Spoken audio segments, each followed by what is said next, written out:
Salam kerahiman. Hari ini kita akan sama-sama baca dari 313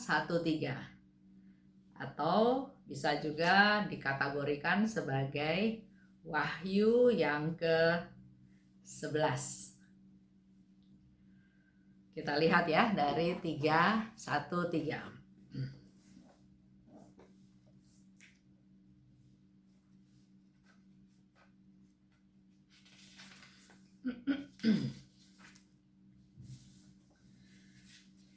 Pernah ketika aku mengunjungi seniman yang melukis gambar kerahiman ilahi dan melihat bahwa gambar itu tidak seindah Yesus yang aku saksikan, aku merasa sangat sedih akan hal itu. Tetapi aku menyembunyikan kesedihan itu dalam-dalam di lubuk hatiku. Setelah kami meninggalkan rumah sang seniman, Mother Superior singgah di kota untuk menyelesaikan sejumlah urusan. Sementara aku pulang ke rumah sendirian. Aku langsung pergi ke kapel dan menangis sepuasku. Aku berkata kepada Tuhan, "Siapa yang dapat melukis Engkau seindah Engkau sendiri?" Kemudian aku mendengar kata-kata ini, "Bukan dalam indahnya warna, bukan pula dalam bagusnya kuas terletak kebesaran gambar ini, tetapi dalam rahmatku."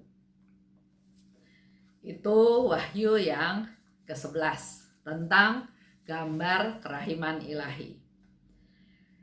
Jadi Yesus katakan dengan jelas, bukan dalam indahnya warna, bukan pula dalam bagusnya kuas terletak kebesaran gambar ini, tapi dalam rahmatku. Seperti kita tahu ya, ada banyak versi gambar kerahiman ilahi.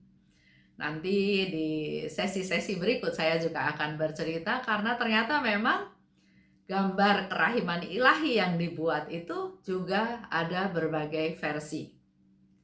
Yang sekarang kita bicarakan adalah gambar yang dibuat oleh pelukis yang diperkenalkan oleh Sopocko kepada Suster Faustina ya, yaitu Eugeniusz Kazimierowski, yang melukis gambar kerahiman ilahi pertama-tama yaitu di Vilnius, sesuai dengan arahan dari Suster Faustina. Apa yang Suster Faustina lihat, dia yang menjelaskan, menerangkan kepada pelukis tersebut. Tapi waktu gambarnya jadi, Suster Faustina sangat sedih karena ternyata gambar itu tidak seperti yang dia lihat, tidak sebagus apa yang dilihat. Oleh sebab itu, ya dia sedih ya, dia nangis karena dia ingin supaya gambar yang dia lihat, penampilan yang Yesus datang kepada Suster Faustina yang dia lihat, dia ingin supaya gambar itu bisa seperti yang dia lihat. Nah, kalau Bapak Ibu lihat lagi, ada gambar lain lagi ya, versi dari yang dibuat oleh pelukis Adolf Hilla. Itu yang terkenal, yang sekarang ada di Basilika Kerahiman Ilahi di Krakow, di Lagwiniki. Tapi secara keseluruhan kalau kita pergi ke gereja-gereja lain di negara-negara lain juga, kebanyakan gambar yang dipajang adalah gambar dari pelukis Hilla. Ini juga ada sebabnya, karena ternyata Hilla melukis gambar kerahiman ilahi itu berkali-kali. Nanti kita bisa lihat, belajar lagi dari sejarah kenapa ya Hilla melukis gambar tersebut. Pertama, yang kedua, dan dia melukis beberapa kali. Bahkan saya pernah baca ada 100 lukisan yang dia buat. Contohnya ada di Krakow, Lagwiniki ya, itu yang ada di Basilika Kerahiman Ilahi. Ada juga di Krakow di gereja Corpus Christi. Ada juga di Krakow, di Kapusin Church, di gereja Kapusin. Ada juga disebut di Paris Church di Kosciuszko. Jadi ada beberapa lukisan yang dibuat oleh Adolf Hitler, lukisan gambar kerahiman ilahi dengan ada beda-beda sedikit ya, karena dia menggambar bukan dengan arahan dari Suster Faustina, tapi dia mendapat pencerahan setelah membaca buku diary Suster Faustina. Nah, sedangkan sebetulnya Adolf Hitler waktu pertama kali membuat gambar kerahiman ilahi, itu sekarang gambar itu disimpan di Wrocław, di kapel dari suster-suster Bunda Maria Kerahiman yang ada di kota tadi ya. Di situ disebut sebagai private property. Jadi disimpan ya sebagai milik dari pribadi. Ada lagi pelukis lain, Iza Delecta, Stanislaw Kaczor, Batowski, dan lain-lain. Nah, memang pelukis Adolf Hitler pertama menggambar gambar kerahiman ilahi, rencananya memang mau dipasang di Krakow, di Lagwiniki, tapi ternyata ukurannya lebih besar. Jadi nggak pas, nggak cukup ya, nggak bisa taruh di sana, sehingga ditaruhlah di kapel Suster-suster Bunda Maria Berbelas Kasih di Wrocław. Tulisan kata-katanya mungkin saya salah ya mengatakannya. Yang penting di dalam gambar kerahiman ilahi itu yang harus ada ya, Yesus berjubah putih, putih berkilauan, juga melambangkan Yesus sebagai Imam Agung. Dan posisi Yesus adalah dalam posisi berdiri. Yang kedua, ada luka, jelas ada luka-luka di telapak tangannya dan di kakinya. Luka Yesus dipaku ya pada waktu dia disalib. Tangan kanannya terangkat seperti memberi berkat. Sedangkan tangan kirinya menyentuh dadanya. Dan dari dadanya keluar 2 sinar besar. Berwarna merah melambangkan darah, dan melambangkan air ya yang berwarna pucat. Pandangan mata Yesus adalah, dia katakan, sama seperti pandangan matanya dia pada waktu disalib.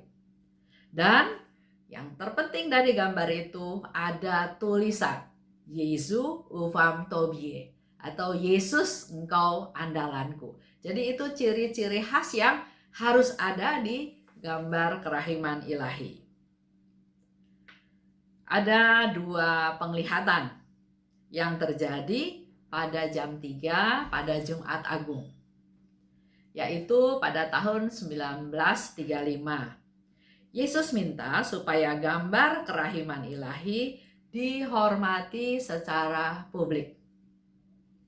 Dan Suster Faustina melihat kedua sinar memancar dari hati Yesus. Tahun 1936, dengan kaitan dengan sengsara Yesus, dengan penyaliban Yesus. Ada juga 2 sinar keluar dari hatinya yang tertusuk oleh tombak. Kematian Yesus Sang Penyelamat dan penebusannya yang sangat bernilai. Itulah bukti terbesar dari kerahimannya. Jadi ada beberapa penglihatan yang dilihat oleh Suster Faustina berkaitan dengan gambar tersebut. Jadi tadi disebutkan tahun 1935 dan kemudian tahun 1936. Nanti kita akan bahas ya di sesi-sesi berikut. Kalau kita melihat gambar kerahiman ilahi, idenya adalah 2. 1, percaya penuh, mengandalkan Tuhan. Yesus, Engkau andalanku. Dan yang kedua, kita memang selain percaya penuh, yaitu mengandalkan Tuhan, berserah pada Tuhan. Betul-betul penyerahan total ya kepada Tuhan. Jadi ada satu, percaya penuh, dan yang kedua, mengandalkan Tuhan. Nah, itu cerita sedikit tentang gambar kerahiman ilahi. Kalau kita melihat gambar, jadi jangan diperdebatkan gambar mana yang betul, gambar mana yang salah, atau oh ini salah, tangannya kurang, tangan kanannya kurang tinggi, atau tangan kanannya terlalu tinggi. Bukan itu ya. Jadi buat teman-teman semua, yang penting tadi beberapa hal yang harus ada dari gambar kerahiman ilahi. Versinya bisa macam-macam sesuai dengan pencerahan yang didapat oleh si pelukis, karena ternyata pelukisnya kan bermacam-macam ya. Tadi beberapa contoh, bahkan Adolf Hitler sendiri membuat lukisan itu juga ada sedikit perubahan.